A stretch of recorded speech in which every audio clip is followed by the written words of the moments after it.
Leh and Spiti often tend to be the dream destinations for most of the riders.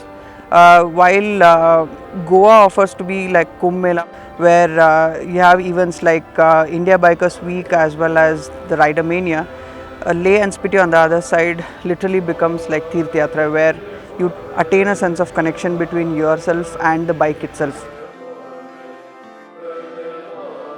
While Leh becomes the primary attraction for most of the tourists because of its well-trimmed roads as well as all the facilities available over there, Spiti on the other hand remains a lot more rustic in nature because of its character and the local culture as well as the rubble tracks which are available over there. What I thought of doing was instead of documenting my whole journey in terms of day-to-day basis, I rather thought I would share my experiences and learnings through this trip, which I felt would be much more valuable for someone who is seeing this particular video.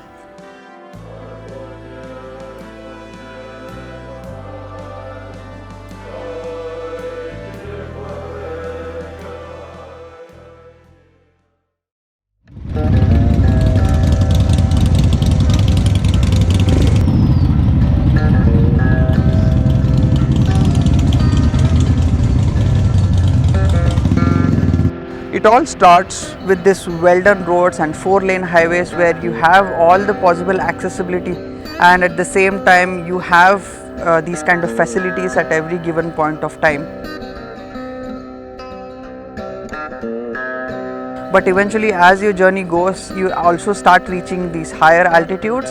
At the same time, the road from being 4-lane end up shortening to these smaller single and 2-way lanes, as well as you start cutting through these rock-cut mountains and eventually leading down to this mystic world of terrains and landscapes which you could possibly can't imagine to be. And I would say this is just a totally different world which you enter in altogether.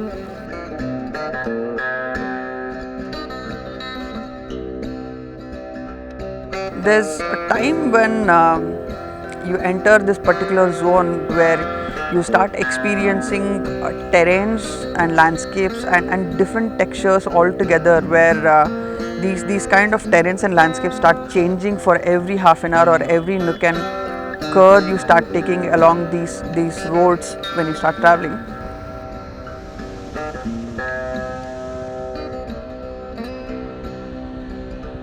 As you start riding through this entire journey, you start realizing that there is not even a single human soul for given 30 to 40 kilometers at a stretch. So altogether you start riding all alone and experiencing this entire landscape which you pass through.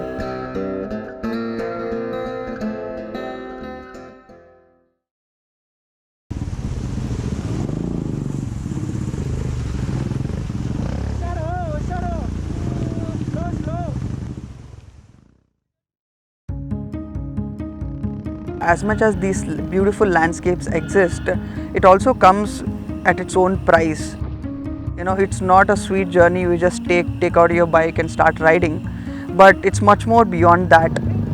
You start facing these kind of challenges and obstacles which at a given point of time, be it the kind of river streams which come on your way, which happens because of melting of the glaciers, or it could be slush as deep as 1 feet to 2 feet, or it could be the snow, or it could be the rains, or any kind of challenges for that matter. So you do tend to start coming across these kind of challenges which also become an important part of your entire journey across Leh and Spiti. Shivering hands, people going mad because it's really cold. And that's where the idea of riding in groups comes into picture, where you start helping one another as a fellow rider, be it the situations where you need to push the bike during the river crossing, or it could also be a situation where you're just stuck in slush or rains. It all leads to helping each other during this entire journey. And also say coordinating between your fellow riders or having spending time with your fellow riders is not just restricted to helping each other, but it's much more beyond that, where you start bonding over time, be it during these pauses post your ride during the evenings, or it could be the smallest moment of sharing your food or the smallest experiences during these particular rides.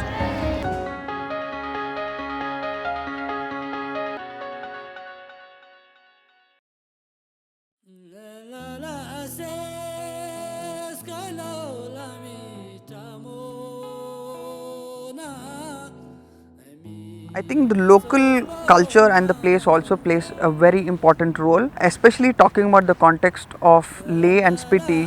You tend to meet these beautiful people, and I would say they are probably the most humble people I've ever met. The kind of interactions you start sharing with these people, in fact not just people, and the kind of animals who exist there, and villages, or the kind of architecture which exists there, there's a different sense of dialogue which starts establishing between yourself and them. That's something which is very beautiful as an experience, because you tend to start grounding yourself with something very very basic. All you tend to do is start getting accustomed to the kind of situations you are put in, and that's what the local culture particularly does to you.